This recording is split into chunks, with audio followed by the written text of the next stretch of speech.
In the sweltering summer of 1887, a young woman's dreams shattered at a dusty train platform in Dry Creek. Dr. Eleanor McCrae stepped down from the westbound train, her medical degree fresh in hand, ready to begin a new life. But instead of finding love, she found rejection, deemed too educated to be a proper rancher's wife. The whispers and stares followed her through town, a constant reminder of her place in this unforgiving frontier. Yet among the judging eyes, one man saw something different. Wyatt Callahan, a widowed rancher with his own wounds to heal, watched in silence as she transformed her setback into strength, teaching frontier girls to read beneath the endless western sky. What happens when destiny takes an unexpected turn and love blooms in the most unlikely of places? Before we jump back in, tell us where you're tuning in from. And if this story touches you, make sure you're subscribed, because tomorrow I've saved something extra special for you. The crumpled letter trembled in Eleanor's gloved hands as Thomas Wheeler's words still hung in the dusty air. Too educated for a rancher's wife. She smoothed the wrinkled paper, her letter of introduction that had traveled 2,000 miles, only to be torn in half before her eyes. The late afternoon sun cast long shadows across the train platform, and Eleanor McCrae, M.D., stood precisely where she had been abandoned 10 minutes prior, her leather medical bag at her feet and her trunk of belongings creating an island of propriety amid the scatter of feed sacks and cattle manifests. "Ma'am?" The station master shifted uncomfortably. "Last train east, don't leave till morning. If you're wanting—" "No." Eleanor's voice carried the quiet strength that had seen her through 6 years of medical training. "Thank you, but I won't be requiring a return ticket." From the shadowed edge of the platform, Wyatt Callahan observed the scene with the patient stillness of a man accustomed to reading both cattle and people. The woman's spine remained straight as a fence post. Though he'd witnessed Wheeler's brutal dismissal, something in her bearing reminded him of his late wife, Catherine. That same mix of gentle grace and steel beneath silk. Quite the spectacle, ain't it? Hank Morrison, the mercantile owner, spat a stream of tobacco juice into the dust. Wheeler had the right of it, though. What kind of woman needs book learning to keep house and raise young'uns? Wyatt's silence was his only response. But his weathered hands tightened imperceptibly on his saddle horn. He watched as the woman, Dr. McCrae, he corrected himself, gathered her dignity around her like a cloak and stepped down from the platform, medical bag clutched close. 6 months of courtship by letter. That's what he'd overheard in Wheeler's angry tirade. 6 months of promises and plans, all undone because the man hadn't bothered to ask what kind of education his intended had pursued. Or perhaps he had, and simply hadn't believed a woman would follow through with such ambitions. The sun caught the copper highlights in her carefully pinned hair as she made her way toward the town's single boarding house. Her Sunday best, a dove-grey traveling suit with tiny pearl buttons, already showed the first dusting of frontier dirt. Yet she moved with purpose, as if this was merely another lesson to be mastered, another challenge to overcome. Wyatt had seen that same determination in the eyes of his daughter Emma last winter, when she'd insisted on learning to break her own horse. He'd taught her, despite the town's whispers about him raising her more like a son than a proper lady. Emma had proven them all wrong, just as he suspected this Dr. McCrae might do, given half a chance. "A woman doctor," old Hank continued, shaking his head. "It ain't natural. Mark my words, she'll be gone by week's end, tail tucked between—" "Reckon that's between her and the Almighty," Wyatt cut in, his quiet words carrying the weight of years spent defending his own unconventional choices. He swung into his saddle, nudging his horse away from the gossip and speculation already spreading like wildfire through the gathering crowd. As he rode past the boarding house, he caught a glimpse of Dr. McCrae through the front window, standing tall before Mrs. Peterson's desk. Even from outside, he could read the boarding house owner's pinched expression. It seemed the good doctor's first battle for acceptance was already beginning. Wyatt turned his horse toward home, where Emma would be waiting with questions about the new arrival. News traveled fast in Dry Creek. He found himself hoping for Reasons he wasn't ready to examine that Dr. Eleanor McCrae was as stubborn as she appeared. The town could use a good shaking up, and perhaps some broken promises were just the beginning of a better story. Eleanor set her worn carpet bag, the one her father had given her upon her acceptance to medical school, on Mrs. Peterson's immaculate counter. The brass clasps, dulled by years of careful use, clinked softly against the polished wood. "We don't ordinarily take in unmarried women." Mrs. Peterson's eyes flickered to the window, where several townspeople still lingered, watching, especially those of uncertain situation. Eleanor's fingers brushed the bag's leather handle, worn smooth by years of carrying medical texts and instruments. Inside lay the tools of her profession, her stethoscope, surgical scissors, and the small kit of medicines she'd carefully packed for her new life, a life that now lay in pieces, like the torn letter in her pocket. "Mrs. Peterson," Eleanor kept her voice steady, professional, the same tone she'd used with skeptical professors and dismissive patients. "I can pay 2 months' rent in advance. I have references from—" "References won't help you here, Miss McCrae." "Doctor," Eleanor corrected gently, "and I understand your concern. But surely—" The boarding-house door opened with a gentle chime, admitting a woman in her late 40s, her grey-streaked hair tucked beneath a practical bonnet. "Martha Peterson, are you turning away a paying guest when you've got 3 empty rooms gathering dust?" Mrs. Peterson's lips thinned. "Sarah Henderson, this is hardly your concern." "The devil it isn't." Sarah's warm brown eyes crinkled at the corners as she smiled at Eleanor. "My Henry's laid up with his back again, and I heard tell we've got a doctor in town. Seems Providence itself brought you to our door, dear." Eleanor felt the first genuine smile of the day touch her lips. "I would be happy to examine Mr. Henderson, Mrs. Henderson." "Sarah, please." She turned to Mrs. Peterson. "I'll vouch for her, Martha, and I'll hear no more nonsense about uncertain situations. The only thing uncertain is how long we'll let small minds dictate to big hearts." A tense silence followed, broken only by the distant whistle of another train and the shuffle of feet on the boardwalk outside. Eleanor stood quietly, her carpet-bag a familiar comfort against her hip.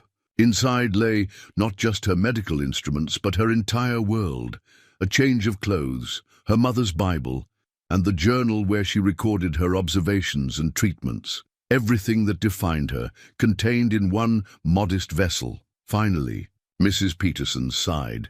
"Room 3, top of the stairs, but any hint of impropriety, you'll find none." Eleanor reached for her purse. "And I would be grateful if you could have my trunk brought up from the station. I'll pay extra, of course." As she followed Sarah Henderson up the narrow stairs, Eleanor caught a glimpse of movement through the window. Wyatt Callahan rode past. On his dark bay horse, his daughter, a girl of perhaps 12, riding beside him. Their eyes met briefly, and Eleanor saw in his nod something that had been rare in her life. Simple acknowledgement, unmarred by judgment. "Don't mind Martha," Sarah said as they reached the landing. "She means well, but change comes hard to some." "Folks, now about Henry's back." Eleanor smiled, already reaching for her carpet-bag. Here, at least, was familiar ground. Here was work she understood, a way to begin building a new foundation from the ruins of her plans. "Tell me about his symptoms, and I'll see what I can do." She followed Sarah to her new room, the bag's weight against her side, a reminder that, while some dreams might shatter, others endured, sturdy and practical as the leather that contained them. The dog-eared primer lay open on Eleanor's lap, its pages worn soft with generations of eager fingers. She'd found it at the bottom of her trunk, tucked between her medical texts, a reminder of her own first steps into education. Now, sitting on the boarding house's narrow porch, she watched a group of young girls playing hopscotch in the dusty street, their sunbonnets swinging with each jump. No schooling past 10 years old, Sarah Henderson had told her that morning, after Eleanor had successfully treated Henry's back. Boys work the ranches, girls learn cooking and mending. That's the way of things here. The way of things. Eleanor's fingers traced the primer's faded alphabet. She'd heard those words too often in her life, usually preceding some new barrier. To be overcome. The way of things had nearly kept her from medical school. The way of things had brought her west to a man who couldn't accept her mind along with her hand. Perhaps it was time to change the way of things. Miss, a small voice drew her attention. One of the hopscotch players, a girl with sun-freckled cheeks and determined eyes, stood before her. What's that book about? Reading, mathematics, and the wonders of the world, Eleanor replied, noting the spark of interest in the child's gaze. Would you like to see? Pa says reading's not for ranch folk. The girl twisted her apron strings. But sometimes I peek at Emma Callahan's books when she ain't looking. She knows all sorts of things. Emma Callahan. Eleanor remembered the quiet girl who'd ridden past with Wyatt. That'd be my daughter. The deep voice startled them both. Wyatt Callahan stood at the edge of the porch, his broad-brimmed hat shadowing, eyes that held a glimmer of amusement. Been teaching her since her mama passed. Done what I could, but reckon there's gaps in her learning. Eleanor stood, the primer clutched to her chest like a shield. Mr. Callahan, I didn't expect. Call me Wyatt. He gestured to the book. Town council's meeting tonight. Might be worth mentioning that primer of yours. The council? Eleanor's mind raced with possibilities. Are they seeking a teacher? Ain't seeking anything. His smile held a hint of challenge. But sometimes folks don't know what they need till it's right in front of them. The sun was setting behind him, painting the sky in shades of promise. Eleanor thought of the girls in the street, of Emma Callahan and her borrowed books, of all the minds waiting to be opened like fresh pages. Would you... She hesitated, then squared her shoulders. Would you speak for me, Mr. Callahan, at the council? Wyatt, he corrected again, gentle but firm. And no, ma'am. Reckon you can speak for yourself just fine. But I'll make sure they... Listen. The girl with the sun-freckled cheeks had edged closer to the primer, her eyes fixed on its pages. Eleanor made a decision. Would you like to learn your letters? Jenny, the girl supplied. Jenny Wheeler. She must have seen Eleanor's start of surprise because she added quickly, Uncle Thomas is mean sometimes, but Pa says I got Mama's quick mind. Wyatt's expression darkened at Thomas Wheeler's name, but his voice remained steady. Might be time this town remembered there's more than one way to build a life out here. He touched the brim of his hat. Council meets at 7, Dr. McCrae. Might want to bring that primer of yours. As he walked away, Eleanor looked down at Jenny Wheeler's eager face, then out at the other girls who had stopped their game to watch. The primer's weight in her hands felt like possibility. Jenny, she said softly, would you and your friends like to learn a story before dinner? The girls gathered around her like birds to scattered grain, and Eleanor opened the primer to its first page. As she began to read, she felt something settle in her heart, not the end of a dream, but perhaps the beginning of a better one. And if she caught Wyatt Callahan pausing at the corner to watch, a proud smile touching his lips as his own daughter slipped into the crowd of listeners, well, that was just another piece of the story beginning to unfold. The makeshift slate, propped against the old oak tree, caught the morning light, its rough-hewn surface covered in careful chalk letters. Eleanor had traded her medical bag for a piece of limestone and a length of string, transforming the grassy area behind the boarding house into what she hoped would become Dry Creek's first proper classroom for girls. Ain't natural holding school outdoors.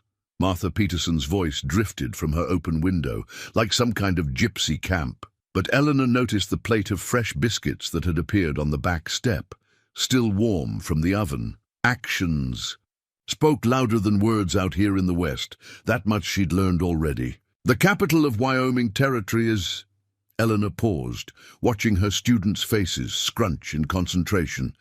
8 girls sat on blankets in the grass, including Emma Callahan and Jenny Wheeler. Each held a small piece of slate, salvaged from the abandoned mine outside town. Cheyenne.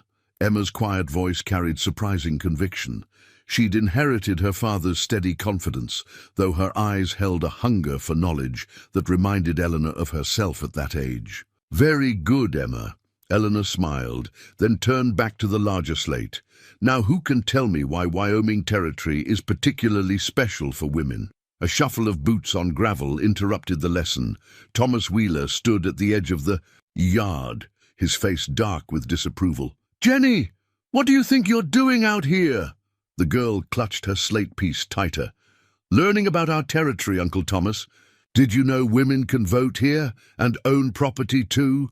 Filling their heads with nonsense, Thomas spat into the dust. "Sister-in-law's been too soft on you since your pa passed. Time you learned proper women's work." Eleanor set down her chalk, dust coating her fingers like fine powder. "Mr. Wheeler, your niece shows remarkable aptitude for—" "Didn't ask you, Doctor." He sneered the title. "Still trying to prove you're better than the rest of us common folk?" "No, sir." Wyatt Callahan's quiet voice carried across the yard. He'd appeared like a shadow, leading his horse. "Reckon she's just trying to make us better than we are." The other girls had drawn closer together, but Emma sat straight-backed, her father's presence lending her courage. Jenny's eyes darted between her uncle and her friend, the small slate trembling in her hands. Thomas Wheeler's face reddened. "This isn't over. Jenny, home, now!" But before Jenny could move, Sarah Henderson emerged from her back door, wiping flour from her hands. "Why, Thomas Wheeler, what perfect timing! I was just about to send for you." Her cheerful voice held steel beneath its sugar. "Henry's back is troubling him something fierce, and Dr. McCrae here mentioned a new treatment, since you're so concerned. With proper work, maybe you'd like to help move him." Thomas backed away, mumbling excuses. Sarah's smile never wavered. "No? Well then, I'm sure you won't mind if Jenny stays to finish her lessons. A girl needs to know how to read contracts and banknotes these days, especially one who will inherit her father's share of the Wheeler Ranch." The reminder of Jenny's inheritance and her uncle's temporary stewardship of it hit home. Thomas retreated, though his glare promised future trouble. Eleanor released a breath she hadn't known she was holding. The chalk dust on her fingers reminded her of hospital powder, of all the battles she'd fought to earn her place in medicine. Now here she was, fighting new battles with the same weapons, knowledge, patience, and the quiet determination to make change one mind at a time. "Got something for you." Wyatt's voice drew her attention. He reached into his saddlebag and pulled out a smooth piece of wood about the size of her medical bag. "Emma mentioned you were using an old slate. Thought this might serve better." The board was sanded perfectly smooth, its surface treated with some kind of dark stain that would show chalk clearly. It even had a small ledge at the bottom to hold chalk and a leather strap for hanging. "Mr. Callahan." Eleanor ran her fingers over the smooth surface, feeling the care in its crafting. "This must have taken hours." "Wyatt," he corrected, the ghost of a smile touching his lips. "And anything worth doing takes time." His eyes met hers, holding a warmth that had nothing to do with the morning sun. "Might want to add that to your lessons." As he rode away, Eleanor hung the board in place of the old slate. Her students gathered around, admiring its gleaming surface. "Are we really going to learn about contracts?" Jenny asked, hope warring, with uncertainty in her voice. Eleanor picked up her chalk, its familiar weight now a promise instead of a defense. "We're going to learn everything you need to know to make your own choices in this world." She began to write, her letters clear and strong against the dark wood. "Now, who can tell me what suffrage means?" Eleanor's doctor's bag sat in the corner of her room, untouched since Henry Henderson's back treatment. The brass clasps had gathered a thin film of dust, like her medical dreams. But when Emma Callahan's screams split the quiet afternoon air, Eleanor's hands remembered their purpose before her mind could doubt. She burst onto the boarding house porch, medical bag already in hand. A crowd had gathered near the general store, where Emma lay crumpled beside a spooked horse, her face white with pain. Wyatt knelt beside her, his usual composure shattered by fear. "Don't move her," Eleanor called, authority replacing hesitation. In her voice, The crowd parted, though she heard the whispers, "Woman doctor, too educated, not natural. She was helping me unload supplies." Wyatt's voice was rough with worry. "Horse spooked at a rattler. She hit the ground hard." Eleanor knelt. In the dust, her dove-grey skirts forgotten. "Emma, can you hear me?" The girl's eyes flickered open, glazed with pain. "I need to examine you. Your father's right here." "Shouldn't we wait for Doc Matthews?" someone called. "He's only up in Preston. That's 4 hours' ride." Wyatt snapped. "My daughter needs help now." Eleanor was already opening her bag, its familiar contents grounding her. The stethoscope, the small bottles of medicine, the clean bandages, each had its place, each held its purpose. Her fingers found Emma's pulse, strong but racing. "Can you tell me where it hurts most?" she asked softly. Left side," Emma gasped. "When I breathe." Eleanor's gentle hands found the telltale creak of broken ribs, but it was the rapid, shallow breathing, and the way Emma's lips had taken on a bluish tinge that concerned her most. "She needs surgery," Eleanor said quietly to Wyatt. "The rib has punctured her lung. If we don't release the pressure—" She let the sentence hang. Wyatt's face was carved from stone, but his eyes held absolute trust. "What do you need?" "Clean table, hot water, my instruments sterilized, and help holding her still." Eleanor's mind was already racing through the procedure she'd performed twice during her residency. "Mrs. Henderson's kitchen would be best. Like—" "Hell, you're cutting on that child!" Thomas Wheeler pushed forward. "This is what comes of letting women above their station. First teaching, now playing at Dr. Enough."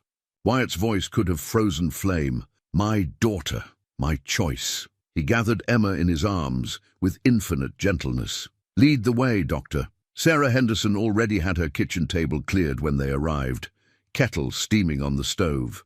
She'd heard enough of Eleanor's medical discussions with Henry to know what might be needed.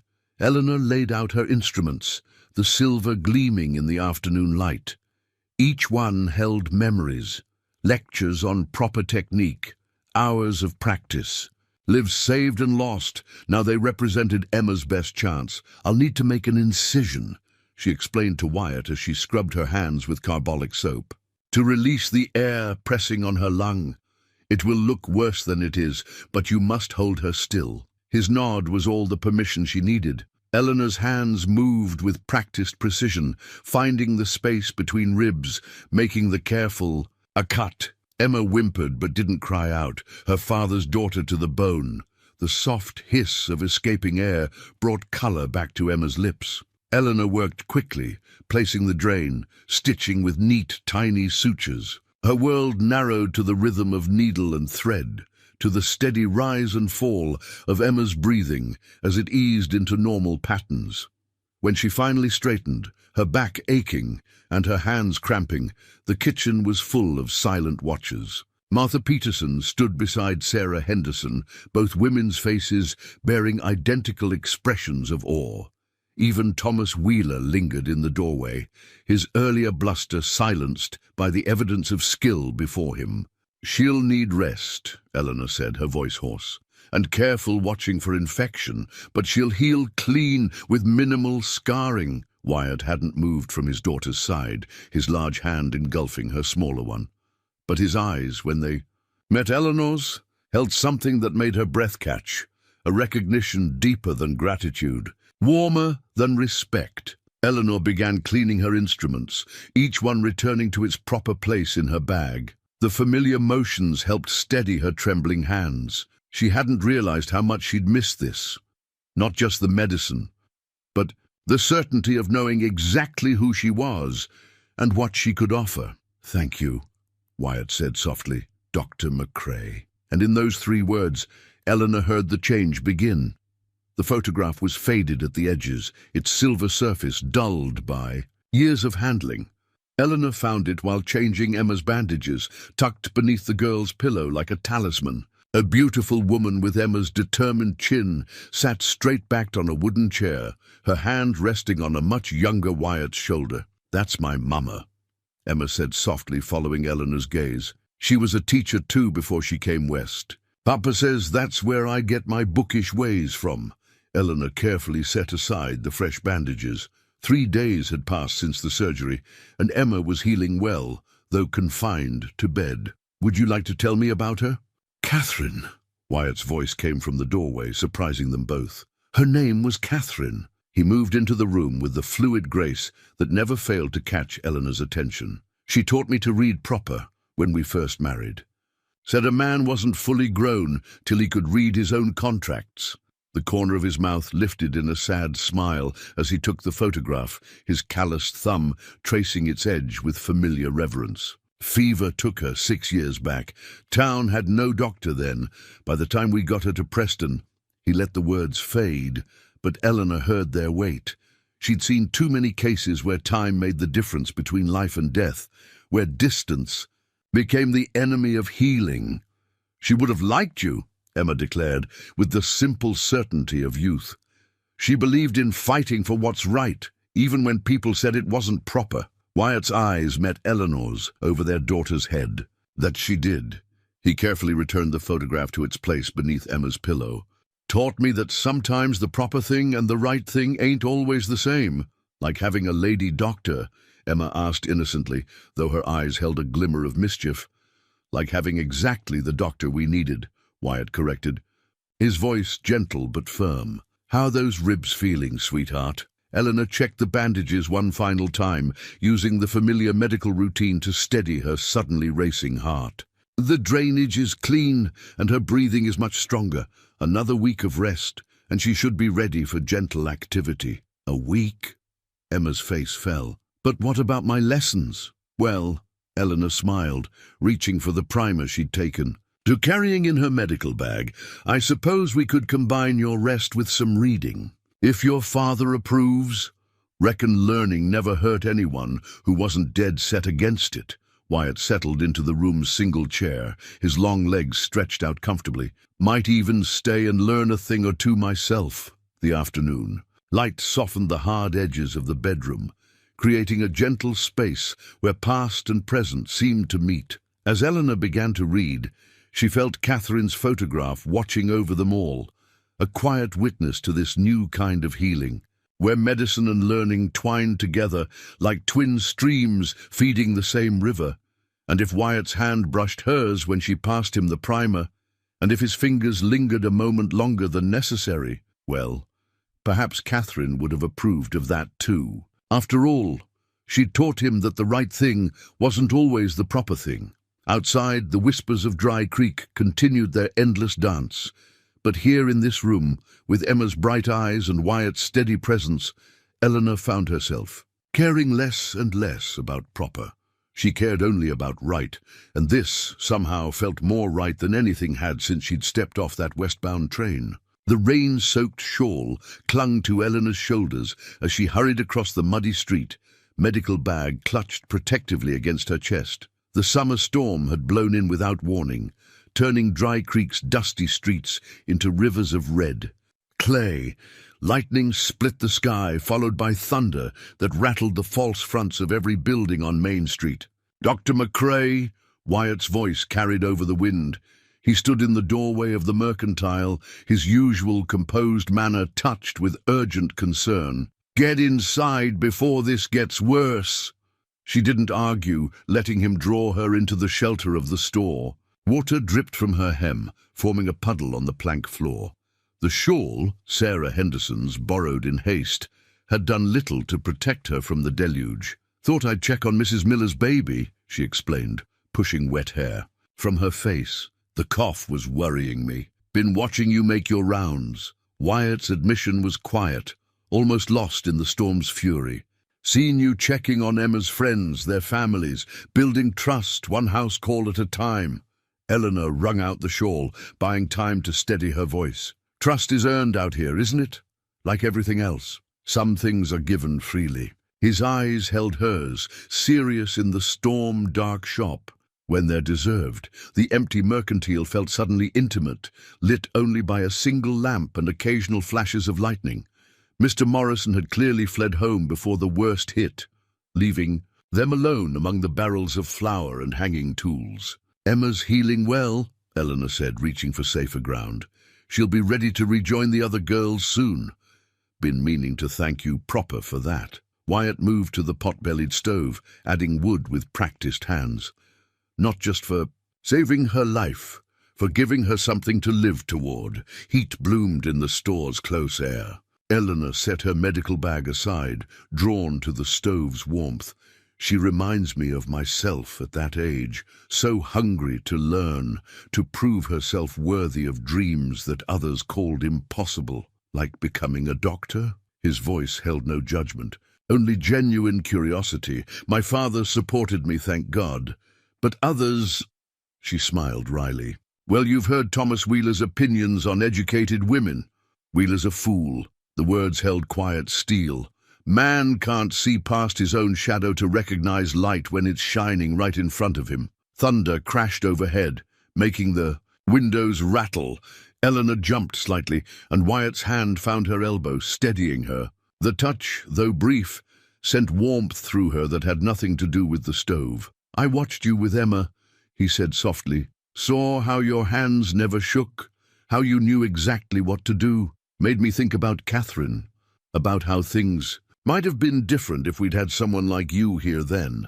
Wyatt, his name felt different on her tongue now, weighted with understanding and something more. "You can't change the past." "No." He turned to face her fully, his eyes reflecting the lamplight. "But sometimes the past teaches us to recognize what's precious when we find it again." The storm raged outside, but in here time seemed to slow. Eleanor became acutely aware of every detail. The scent of wood smoke and wet wool, the steady drip of water from her hem, the way Wyatt's presence seemed to fill the space without crowding it. "I should check the roof." He moved toward the back room. "Store's old, might need—" A tremendous crash from above cut off his words. Before Eleanor could react, Wyatt pulled her away from the center of the room, as a section of ceiling gave way, bringing a torrent of water with it. They ended up pressed against the counter, Eleanor sheltered by Wyatt's body, both breathing hard. The rain poured through the new hole, but they were safe in their corner, closer than they'd ever been. "Are you all right?" His voice was rough with concern.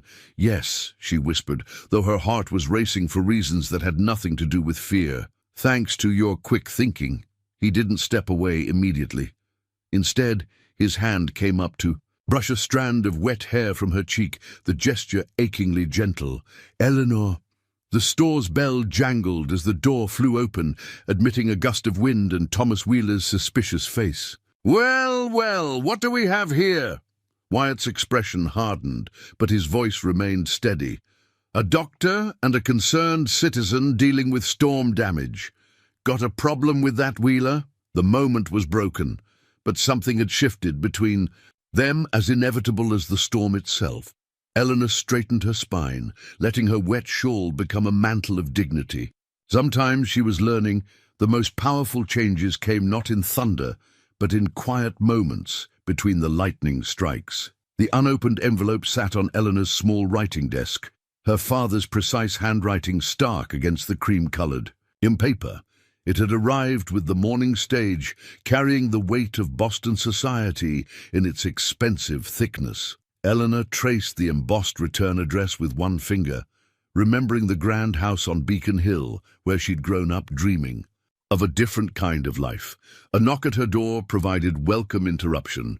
"Come in." Sarah Henderson entered, carrying a fresh-baked pie. "Thought you might need this, dear. Saw the Boston postmark when the stage brought your letter." Eleanor smiled, grateful for the older woman's perceptive kindness. "Is it that obvious?" "Only to those who've faced similar choices." Sarah set the pie down, its apple cinnamon scent filling the room. "Though I only moved from Missouri to Wyoming, Boston to Dry Creek, that's quite a leap. I've been avoiding opening it." Eleanor picked up the envelope. "Father supported my medical studies, but this—" She gestured to encompass her small room, the town beyond. "Teaching frontier children, building a practice from scratch." It wasn't exactly what he envisioned for his only daughter. And what did he envision? A position at the Women's Hospital in Boston, a marriage to someone suitable. The memory of Thomas Wheeler's rejection stung less now, transformed by time and unexpected discoveries. He'd secured a place for me. All I had to do was come home. Sarah's keen eyes took in the medical bag by the door, the slate propped against the wall with tomorrow's lessons carefully chalked. "Seems to me you're already home, unless I'm missing something." Through the open window came the sound of children playing, Emma Callahan's clear voice leading a spelling game.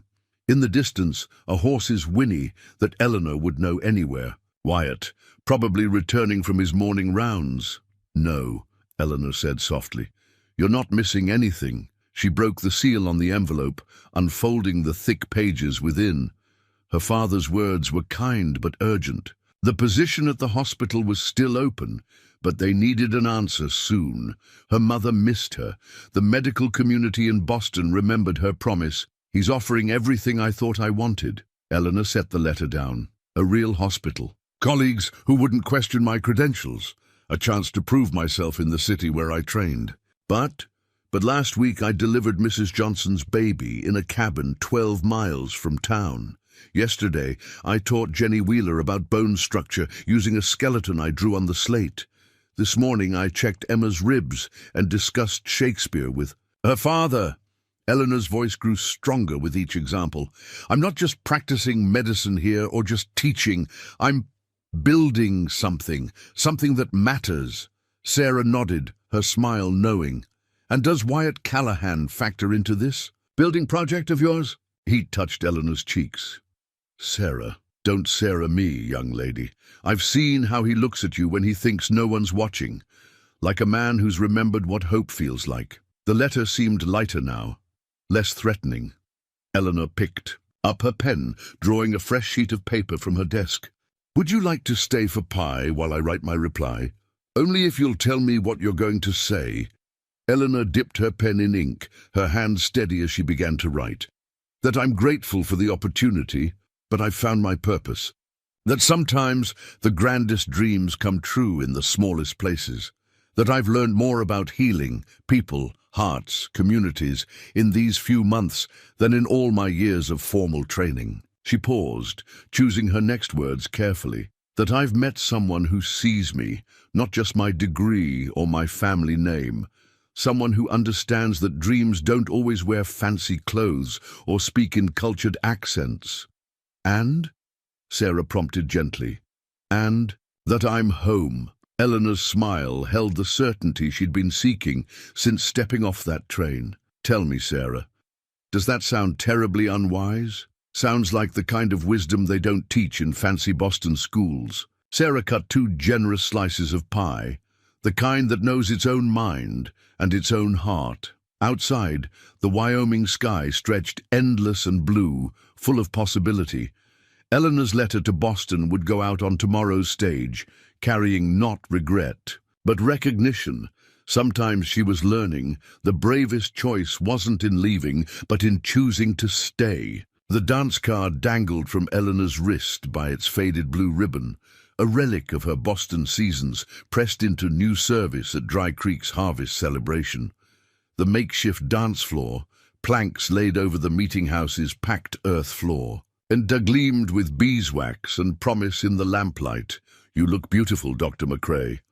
Emma Callahan, resplendent in her first grown-up dress, beamed at her teacher, like a lady in a storybook. Eleanor smoothed her best silk dress, saved from her trunk for special occasions. The deep blue fabric caught the light like water, making her feel both overdressed and perfectly right for this moment of community celebration. "Your father helped organize all this?" Eleanor asked, watching Wyatt direct the placement of additional lanterns. He'd shed his usual working clothes for a clean black suit that fit his broad shoulders like it was made for him.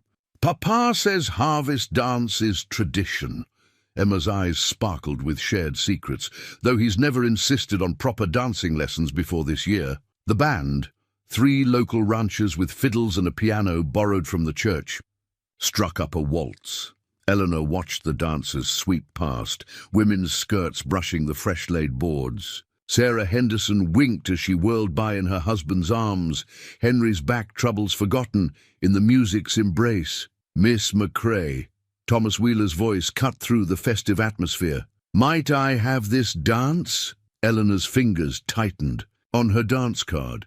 Mr. Wheeler, Now Thomas, Sarah Henderson had materialized beside them, slightly breathless from dancing. Surely you saw Dr. McCrae's card is full.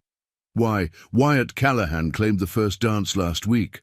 Thomas's face darkened. Did he now? Interesting, given how he's barely danced since Catherine, and yet here I am. Wyatt's quiet voice carried authority without raising its volume. He stood behind Eleanor, close enough that she could feel the warmth radiating from him. Ready to claim that dance, if the lady's willing. Eleanor turned to face him, her heart beating in time with the music. I'd be honored, Mr. Callahan. His hand at her waist was sure but gentle as he led her onto the floor. They moved together as if they'd danced 1,000 times before, finding their rhythm in the space between one breath and the next. Never thanked you proper, Wyatt said softly, for that letter you sent east. Eleanor missed a step. How did you? Word travels, especially when Thomas Wheeler makes it his business to spread it. His hand steadied her through the turn. Could have. Had a fine position in Boston. Safety, respectability. I have respect here. Eleanor met his eyes, from those whose opinions matter. The lantern light caught the silver at his temples, the laugh lines around his eyes that appeared so rarely. You have more than that, Eleanor. You have people who need you, children who look up to you. He paused, his hand tightening slightly at her waist. A man who's been trying to find the right words to tell you what you mean to him and his daughter. The music swelled around them, but Eleanor heard only the quiet sincerity in his voice. And has he found those words? He's working on it. Wyatt's smile held promise. Though some things are better shown than told. From the corner of her eye, Eleanor saw Emma watching them, hope bright on her young face. Jenny Wheeler stood beside her, both girls clutching their own dance cards with dreams of future harvests. It won't be easy, Eleanor said softly. There are those in town who still think a woman doctor is against nature's law, who believe teaching girls more than basic letters is asking for trouble. Good thing I've got some experience with trouble. Wyatt's thumb brushed across her knuckles where their hands joined. And with recognizing what's worth fighting for. The dance ended too soon, but Wyatt didn't release her hand immediately. Instead, he reached into his jacket pocket and withdrew a small package wrapped in brown paper. Been meaning to give you this? Seems fitting tonight of all nights. Eleanor unwrapped it carefully. Inside lay a new dance card, crafted from tooled leather with her name worked into the design. But it was the words beneath her name that made her breath catch. Dr. Eleanor McCrae, physician and teacher, Dry Creek, Wyoming Territory. Ordered it special from Cheyenne, Wyatt said quietly. Figured if you're staying, you should have something that shows both sides of who you are, who you've chosen to be. Eleanor ran her fingers over the careful tooling, feeling the permanence of it. Like the town itself, it was both practical and beautiful, crafted with care and meant to last. Thank you, she whispered, and they both knew she meant more than the gift. Dr. McCrae! Jenny Wheeler's voice carried across the floor. You promised to show us the Virginia reel. Eleanor smiled up at Wyatt. Duty calls. It usually does. He offered his arm. Shall we show these youngsters how it's done? As they joined the forming lines, Eleanor felt the weight of her new dance card against her wrist, solid and real as the future it promised. The music began again, and with it, the next dance in a pattern they were creating together, step by careful step. The medical journal lay open on Eleanor's desk, its pages filled with her careful notations of the winter's cases. Influenza had swept through Dry Creek like a prairie fire, testing both her skills and the town's resilience. Her neat handwriting documented each patient, each treatment, each small victory and bitter loss. Fevers broken on the Morrison children, she wrote, dipping her pen in fresh ink. Sarah Henderson's willow bark tea, combined with regular doses of quinine, proves effective. Must remember to document the proportions for future reference. A knock at her door interrupted her writing. Wyatt stood in the entrance, snow dusting his shoulders. Got word from the Watson place. Their youngest took sick in the night. Eleanor was already reaching for her medical bag. How's the pass? Treacherous, which is why I brought this. He held up a second coat, thick wool, lined with sheepskin. Catherine's been saving it, thinking it might be needed someday. The coat's weight settled on her shoulders like a blessing. Wyatt, I can't. You can and you will. His voice was gentle but firm. Can't have our only doctor freezing before she reaches her patient. The word our warmed her more than any goat could. Since the harvest dance 2 months ago, their courtship had progressed with the careful deliberation of two people who understood the weight of second chances. Every shared moment, every quiet conversation, built something stronger than mere romance. The school, she began, but Sarah Henderson appeared in the doorway as if summoned. I'll mind your girls today, Sarah said, taking Eleanor's slate, though I make no promises about my geometry lessons. Outside, the winter wind howled across the prairie, driving snow into steep drifts against the buildings. Eleanor recorded one last note in her journal. Community support essential to medical practice. Traditional knowledge, SH, proves invaluable. The ride to the Watson Ranch tested every bit of Eleanor's determination. Wyatt led the way, finding paths through snow deep enough to swallow a horse's legs. The coat proved its worth, keeping her warm despite the bitter wind. Reminds me of the winter we lost Catherine, Wyatt said suddenly, his voice barely carrying over the wind. Storm like this, but no doctor within 50 miles.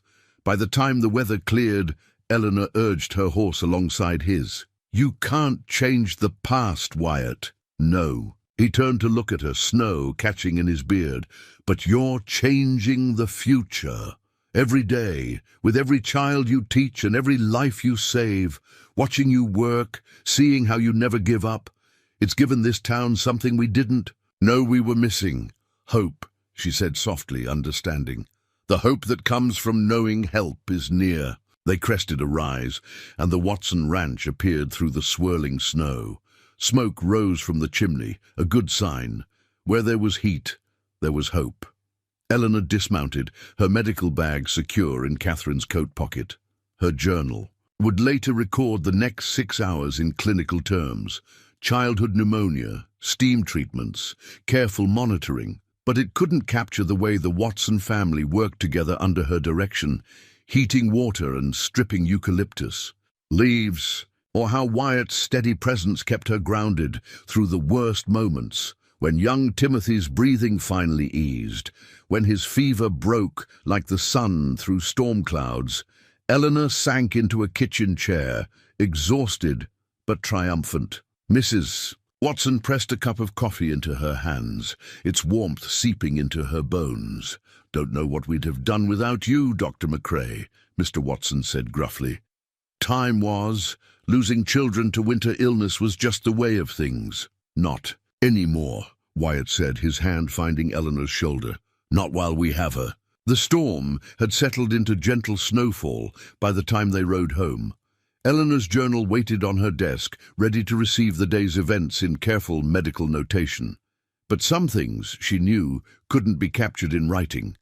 The trust in a parent's eyes, the warmth of a community coming together, the way Wyatt's hand had steadied her through the worst moments. I'll check on Timothy tomorrow, she said as they reached the boarding house. The first day after fever breaks is crucial. I know. Wyatt helped her dismount, his hands lingering at her waist. Because you've taught us all to understand these things, to fight back against what we once thought unchangeable. Eleanor touched the collar of Catherine's coat, feeling the connection between past and present, between what was lost and what had been found. We'll make it through this winter, she said with quiet certainty. Together, her journal's final entry that night was brief but telling. Weather severe but spirits high, community strong, hope like healing comes in many forms. The pressed wildflower, a first prairie crocus of spring, marked the page in Eleanor's primer where her students had begun their poetry lessons. Its delicate purple petals, preserved between the pages, reminded her of that morning's discovery. Emma and Jenny kneeling in the newly thawed earth behind the schoolhouse, carefully gathering the brave blooms. "Look, Dr. McCrae," Jenny had called out. "Life coming back, just like you taught us about cycles and seasons."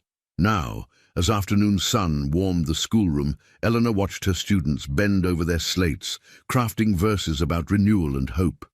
The winter's trials had changed them all, not just in their understanding of science and medicine, but in their grasp of life's precious fragility. "When spring comes calling," Emma read aloud, her voice clear and confident, "we answer with green dreams and purple promises."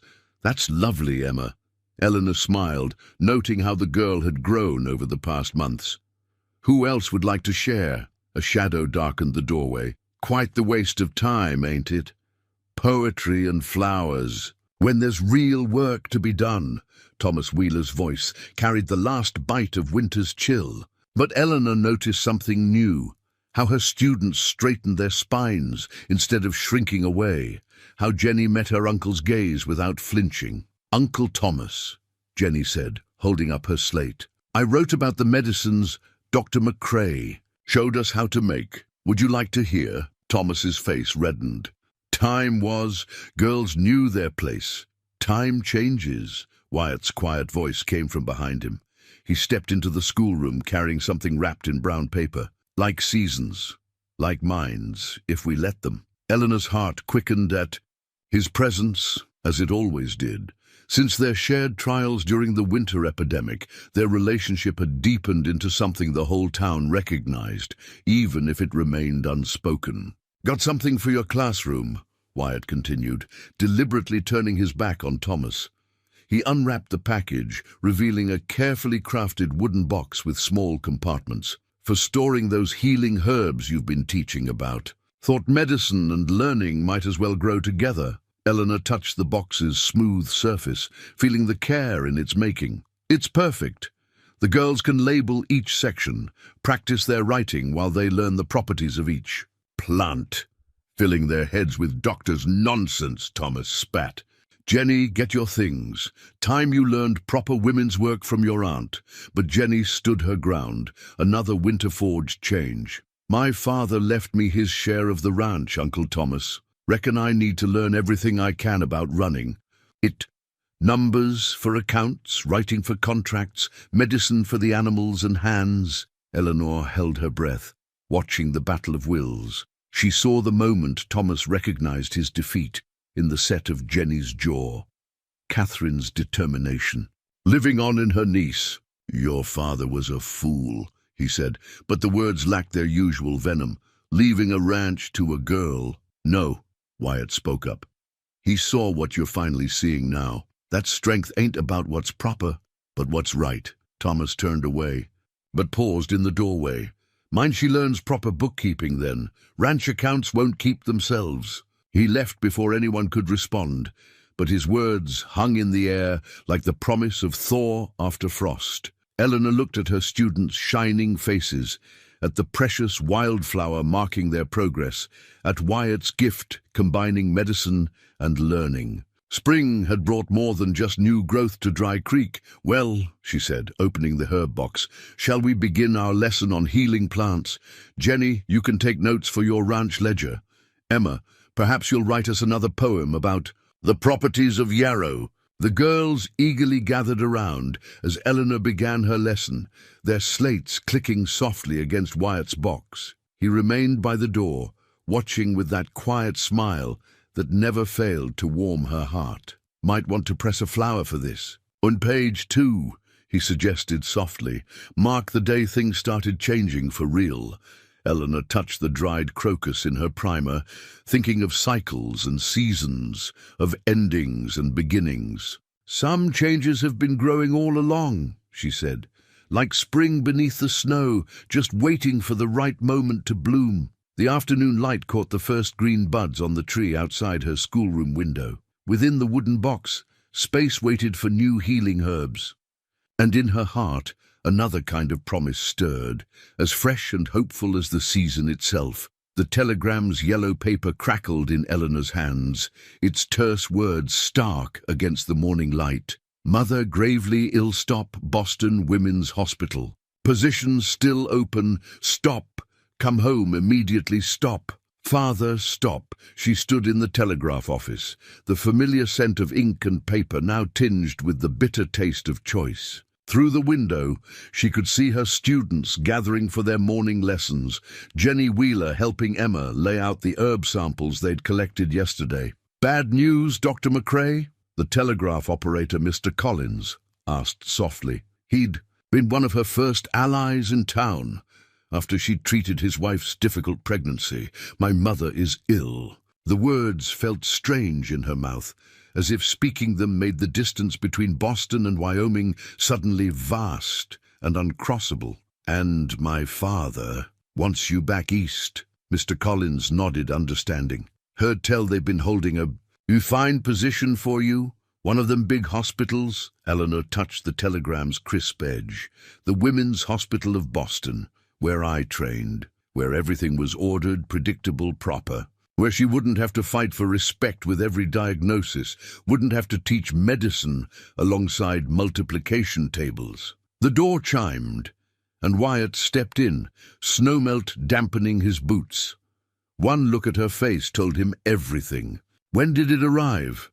"Just now." She held out the telegram, watching as he read the few spare lines that threatened to unravel everything they'd built. "Your mother," he said quietly. "How serious?" "I don't know. Father wouldn't have sent for me unless—" She trailed off, remembering her mother's gentle hands guiding her first stitches, teaching her that healing began with compassion. "I have to go." "Course you do." His voice held no judgment, only understanding that somehow made it harder. "Question is, are you coming back?" The telegraph key clicked in the background, its rhythm like a heartbeat marking time. Through the window, Eleanor watched Sarah Henderson hurry toward the schoolhouse, ready to take over classes as she had during the winter crisis. The town had learned to adapt, to support its doctor-teacher in all her roles.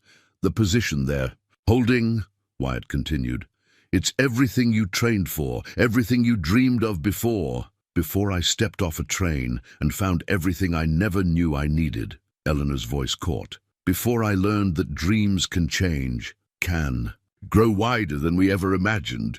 He stepped closer, close enough that she could see the concern in his eyes, the fear he was trying to hide. "Eleanor," the telegram trembled in her hands. "They're my parents, Wyatt. She taught me my first lessons in healing."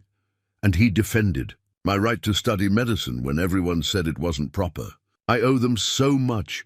You owe yourself something too." His hand covered hers, steadying the shaking paper. "The right to choose your own path, to build something that's yours." Through the window, she saw Thomas Wheeler ride past, slowing his horse, to watch Jenny demonstrate a poultice preparation to the younger girls. His face held an expression Eleanor had never seen before, a grudging pride mixed with dawning understanding. "I've built something here," she whispered. "With the school, the clinic, with you and Emma. Then perhaps that's your answer." Wyatt's voice was gentle. "Go to your mother, help her heal, show Boston what a frontier doctor has learned about mixing medicine with compassion and practical wisdom. But know that Dry Creek will be waiting. We'll all be waiting." Mr. Collins cleared his throat. "Stage leaves for the railroad at noon, Dr. McCrae. If you're going east, best send a reply telegram now." Eleanor squared her shoulders, feeling the weight of two worlds pulling at her heart. "Yes, I need to send a reply," she wrote quickly, her words carrying the strength she'd found in this small frontier town. "Coming to help Mother stop position. Unnecessary. Stop have found my true calling. Stop will return home to Dry Creek. Stop us." Mr. Collins tapped out her message. Eleanor turned to Wyatt. "I don't know how long." "Doesn't matter." He drew her close, propriety forgotten in the face of separation. "Time's just another kind of distance. We know about handling those out." "Here." The telegram lay on the counter, its eastern shadows somehow less threatening now. Eleanor had chosen her path once before, stepping off a train with dreams of marriage that had transformed into something far richer. Now she would choose again, not between East and West, but between what was expected and what was right. "I'll come back," she promised, and felt the truth of it settle in her bones like the certainty of seasons changing. "This is home now." The revealed secret lay exposed on Sarah Henderson's kitchen table, a stack of letters in Thomas Wheeler's hand, their pages yellow with age. Eleanor stared at them, understanding now why Sarah had summoned her urgently upon her return from Boston. "Found them while helping Martha Peterson clean the attic," Sarah explained, her usually cheerful face grave. Letters Thomas wrote to his brother, Jenny's father, before he passed. Eleanor picked up the topmost letter, its contents damning. In their clarity, Thomas had deliberately sabotaged other potential suitors for his brother's wealthy widow, hoping to force a marriage that would give him control of the ranch. When she died of grief instead, he'd taken charge of Jenny's inheritance as trustee, all while corresponding with Eleanor about marriage, seeing in her another educated woman he could manipulate. "He never intended to marry me," Eleanor said, softly. "He wanted a proxy for Jenny's education, someone he could control and then discard." "There's more." Sarah's hand shook as she pushed forward a more recent letter. "He's been corresponding with a banker in Cheyenne, planning to sell Jenny's portion of the ranch before she comes of age next spring." The kitchen door opened, admitting Wyatt. His face showed the strain of the past 3 weeks, watching over both their daughters while Eleanor tended her mother in Boston. But his eyes held something that made her heart stop. "Jenny found out," he said without preamble. "Overheard Thomas talking with the banker in town. She's missing." Eleanor was already reaching for her coat, Catherine's coat, which had seen her through so many trials. "The old line shack, where she and Emma practice their reading. Emma's gone too." Wyatt's voice was tight with worry. "Took horses and supplies. Smart girls, both of them, but there's a storm coming." Sarah gathered up the letters. "I'll take these to Sheriff Barnes. Time everyone knew the truth about Thomas Wheeler." The sky was heavy with approaching snow as Eleanor and Wyatt rode out, following tracks only his experienced eye could read. The wind carried memories of another rescue, another storm, the day she'd saved Emma's life and found her place in this community. "They're together," Wyatt said over the rising wind. "They'll look after each other. Like sisters." Eleanor smiled despite her worry. "Jenny's been staying with us more often than not these past months. Notice you said us." Wyatt's voice held warmth even through his concern. "Missed you, Eleanor. All of us did." "Mother's better," she said, understanding his unasked question. "And Father. He finally understood why I had to come back. Seeing me work with the local doctor there, watching how I combined everything. I'd learned here with my formal training. It helped him realize I'd found my true calling." The wind picked up, bringing the first flakes of snow. Eleanor pulled Catherine's coat closer, remembering another woman who dared to be different, to challenge Thomas Wheeler's view of proper womanhood. They found the girls in the line shack, huddled together near a small fire. Jenny's face was streaked with tears, but her chin held the same determination Eleanor had seen in her father's portrait. "He killed them," Jenny said as soon as they entered. "Not with his hands, but with his greed. My mother, my father, all that talk about propriety and a woman's place, when all he wanted was the ranch." "We know." Eleanor knelt beside the girls, drawing them both close. "Sarah found the letters. The sheriff has them now. The whole town will know soon," Wyatt added, building up the fire against the growing storm. "Your uncle's influence here is finished, Jenny, and come spring, you'll take your rightful place as owner of your half of the ranch." "With proper training in ranch management," Eleanor added, sharing a look with Wyatt. "If you'd like to make your home with us until then, learn from someone who knows ranching and respects education." Emma's face lit up even as Jenny's crumpled with fresh tears, of relief this time. "You mean that?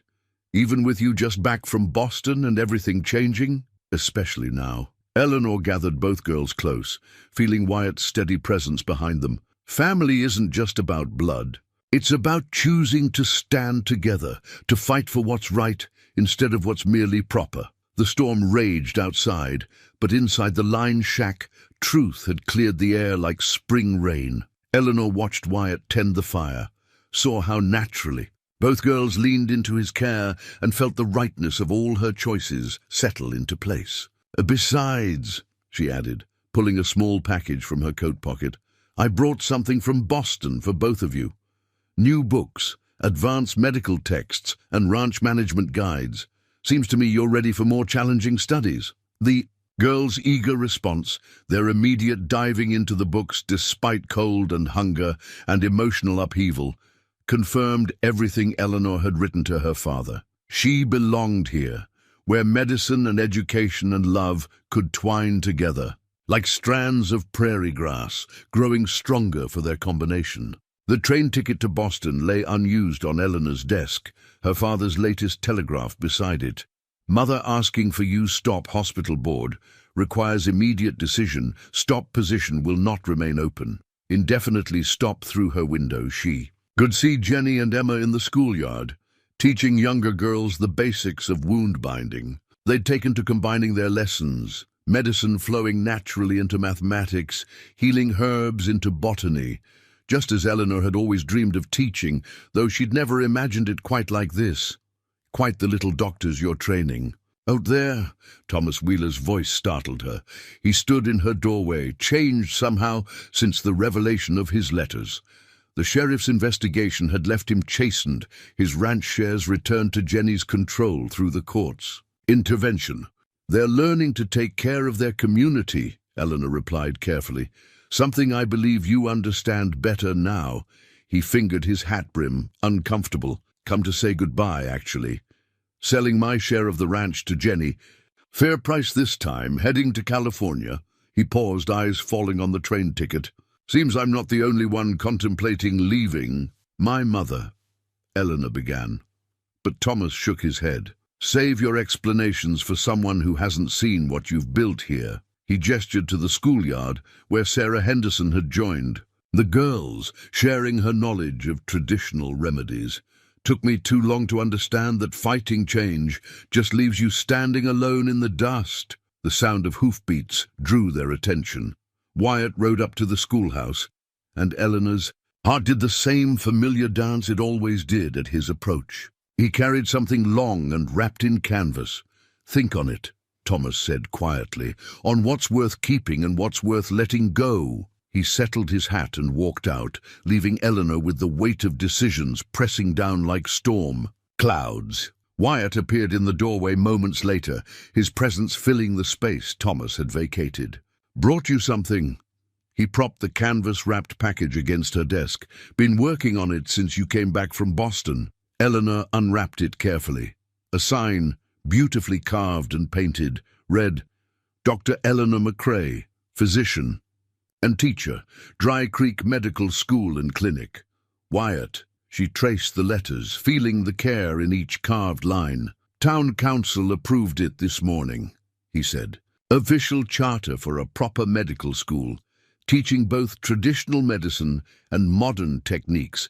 Sarah Henderson's already agreed to help teach the herbal remedies she learned from her grandmother. Eleanor looked at the train ticket on her desk, then back at the sign that represented everything she dreamed of becoming. My mother is recovering, according to your letters. Wyatt stepped closer, his voice gentle, and has a whole hospital of doctors to care for her. Here, you're building something unique, something that honors both worlds, East and West, old and new. Through the window, Jenny's voice carried clearly, Remember, clean bandages are just as important as clean hands. Dr. McCrae says infection is the enemy of healing. Emma's response made Eleanor smile. And mathematics is the foundation of proper dosing. Everything connects, just like in nature. They're remarkable girls, Wyatt said softly, learning to bridge worlds just like their teacher. Eleanor picked up the train ticket, feeling its weight. Not just paper, but paths chosen and paths left behind. I should send this back. Only if you're sure. Wyatt's hand covered hers. I won't pretend I don't want you to stay. That Emma and Jenny don't need you. That I don't love you more than I thought possible after Catherine. His voice roughened. But this has to be your choice. Eleanor looked at the sign, at the schoolyard full of learning and hope, at the man who had helped her build this dream she'd never known she had. When I went to Boston, I thought I was torn between two worlds. But I realized something there, watching the hospital doctors with their strict procedures and separate spheres. She moved to the window, drawing Wyatt with her. Look at them. Modern medicine and frontier wisdom, book learning and practical skills all flowing together. This isn't a compromise between two worlds. It's a new world entirely, one worth building. She turned to face him fully. I choose this. All of it. The school, the clinic, the girls. Her hand found his cheek. You. Wyatt's kiss was gentle, but full of promise. When they parted, Eleanor saw Jenny and Emma watching from the schoolyard, their faces bright with joy and conspiracy. About time, Jenny called out, making Sarah Henderson laugh. Eleanor picked up her father's telegram and began composing a reply, her heart lighter than it had been in weeks. Position gratefully declined. Stop have established medical school on frontier stop, bringing modern medicine to those who need it. Most stop all my love to mother stop. The future stretched before her like the prairie in spring, full of growth and possibility. She had made her choice, and with it found her true home. The marriage license caught the morning sun, its official seal gleaming on the courthouse desk. Eleanor smiled at the simple lines that would bind her life to Wyatt's, remembering a very different document, that torn letter of introduction that had started her journey in Dry Creek. "Everything in order, Judge Patterson?" Wyatt asked, his hand warm against the small of Eleanor's back. The judge, one of Eleanor's first patients after returning from Boston, beamed at them both. "Just needs your signatures. Though I must say, Dr. McCrae, your terms are unusual." Eleanor touched the additional paper she'd drawn up, its carefully worded provisions ensuring her right to maintain both her medical practice and the school. "Times are changing, Judge. Even marriage can adapt to serve both love and purpose." "She's right about that," Sarah Henderson spoke up from her witness's chair, "though I suspect you've known that since she saved your wife's life last month." The judge chuckled, touching his wife's handwritten thank you note, which he now kept, framed on his desk. "Indeed I have. Very well, let's make this official." As they signed, Eleanor heard the schoolhouse bell ring across the street. Jenny and Emma would be gathering their younger students now, ready to share their own growing knowledge. The medical school sign caught the same sunlight as the marriage license, both documents marking new beginnings. "Dr. McCrae?" "Martha." Peterson's worried voice carried through the courthouse door. "Sorry to interrupt, but little Timothy Watson's cough is back, and his mama's worried." "Go," Wyatt said softly, understanding in his eyes. "I'll file the license. Some things can't wait." Eleanor gathered her skirts, already reaching for the medical bag she now carried everywhere. "I'll be home for supper. Jenny's made Catherine's special stew recipe. Our home," Wyatt corrected gently, "has a nice ring to it." The word warmed her as she hurried toward the Watson ranch, remembering that desperate ride through winter storms that had helped cement her place in this community. Now spring flowers dotted the prairie, a new life burst from every corner of the territory. Timothy's cough proved minor, a spring cold rather than winter's deadly pneumonia. But Eleanor took time to show Mrs. Watson how to prepare the willowbark tea that Sarah Henderson had taught her. As she worked, she could hear her students, in the distance, practicing their lessons in the schoolyard. 3 parts willow bark to 1 part honey, Jenny's voice carried on the breeze. "And always remember to check your measurements twice." "Like Dr. McCrae says," Emma added, "medicine is science mixed with caring. You have to master both." Eleanor smiled, recognizing her own teachings transformed through her students' understanding. She'd written to her father about this, how frontier medicine was creating something new, combining formal training with practical wisdom passed down through generations. His response had surprised her. Perhaps Boston has something to learn from Dry Creek after all. Keep detailed records, Eleanor. You may be building the future of medical education out there. The future. It stretched before her now like the Wyoming prairie, vast and full of possibility. Tonight, she would go home to Wyatt, to the family they were building with Emma and Jenny. Tomorrow, she would continue building her medical school, teaching a new generation to bridge the gap between East and West, between old ways and news. Watson pressed a handful of fresh eggs into Eleanor's hands as payment, the frontier way of showing gratitude. We're blessed to have you, Dr. McCrae, though I suspect soon we'll be calling you Dr. Callahan. Eleanor McCrae Callahan.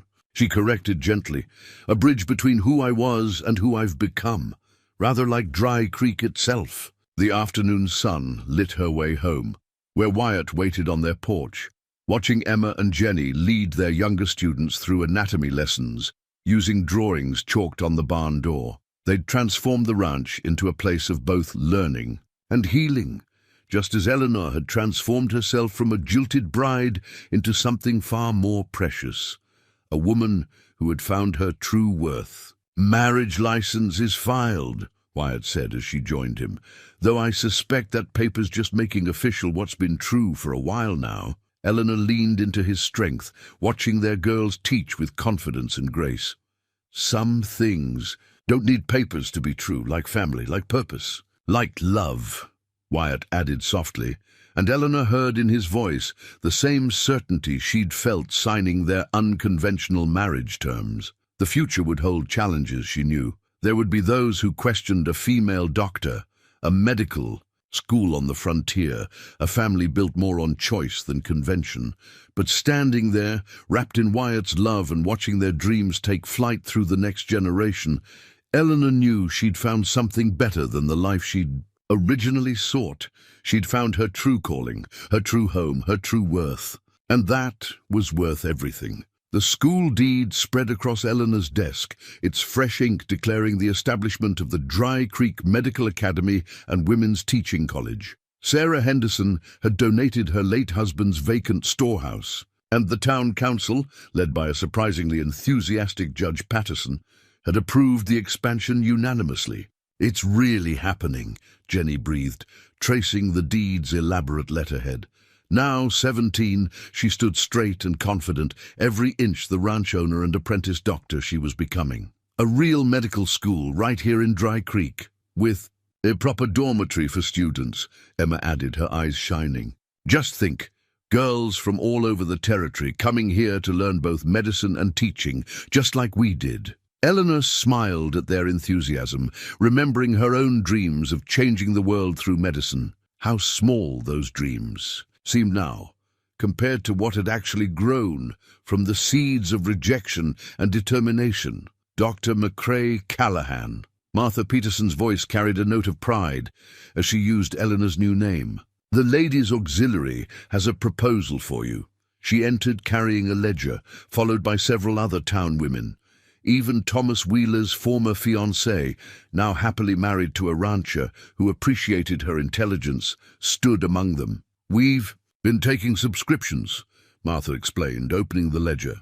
"Every family in Dry Creek contributing what they can, for scholarships, you see.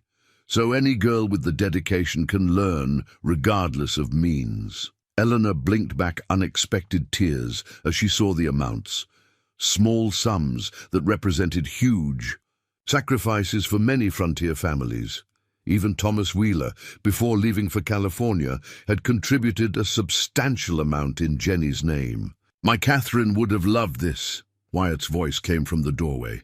He crossed to stand behind Eleanor's chair, his hand warm on her shoulder. A place where healing and teaching come together, where old wisdom meets new learning. "Speaking of which," Sarah Henderson stepped forward, "I've been corresponding with my cousin in Oklahoma Territory.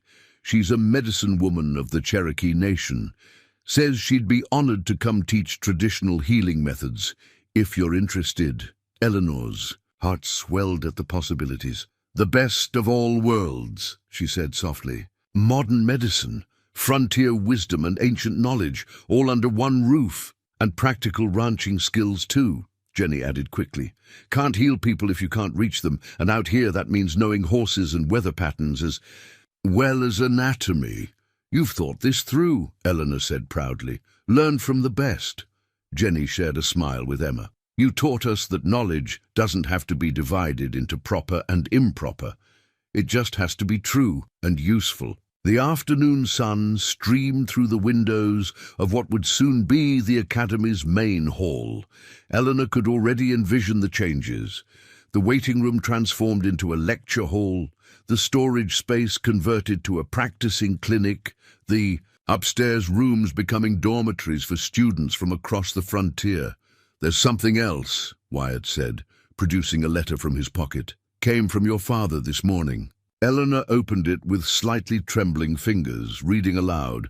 My dear daughter, your latest report on combining frontier medical practices with formal training has caused quite a stir at Harvard Medical School. They've requested permission to incorporate some of your methods into their curriculum, particularly your ideas about practical application and apprenticeship. It seems Boston has something to learn from Wyoming after all. You see, Sarah beamed, you didn't have to choose between two worlds. You've built a bridge between them instead.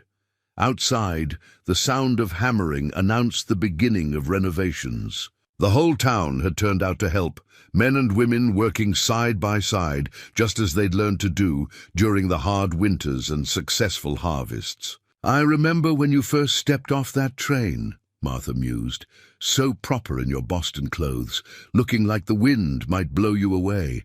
None of us could have imagined. Sometimes the best dreams are the ones we don't know we have, Eleanor said, rising to stand beside Wyatt. The ones that grow from challenge and change, from letting go of what's proper to embrace what's right. Emma picked up the deed, her finger tracing the word women's with pride. And now other girls won't have to fight so hard for their dreams. They'll have a place to start from, a place to belong, Jenny added softly. Eleanor looked around at these people who had become her family. Wyatt, with his quiet strength. Emma and Jenny with their bright futures. Sarah with her blend of traditional wisdom and progressive thinking.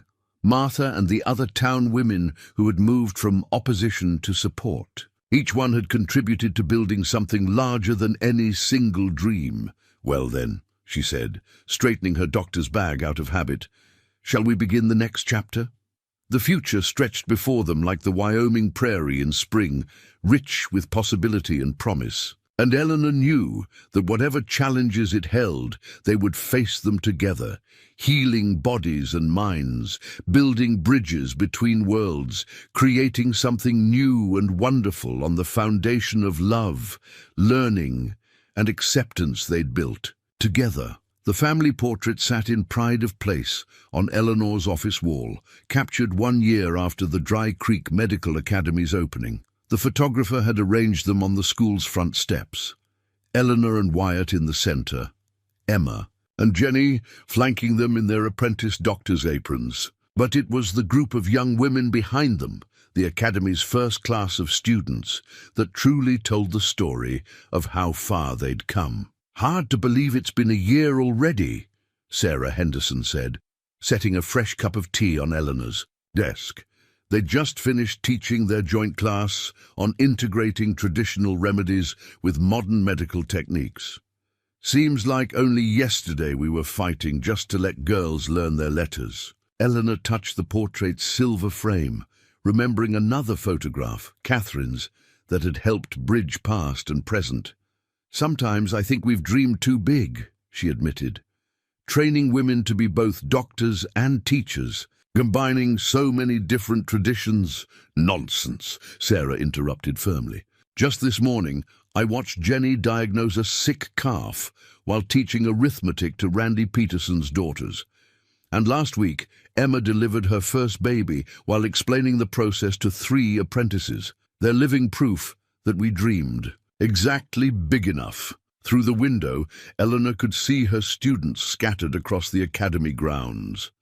Some practiced bandaging techniques, while others discussed anatomy over their lunch breaks. In the herb garden, a Cherokee medicine woman, Sarah's cousin, demonstrated proper harvesting techniques while explaining each plant's traditional uses. The door opened, admitting Wyatt with his usual quiet strength. "Thought you'd want to see this."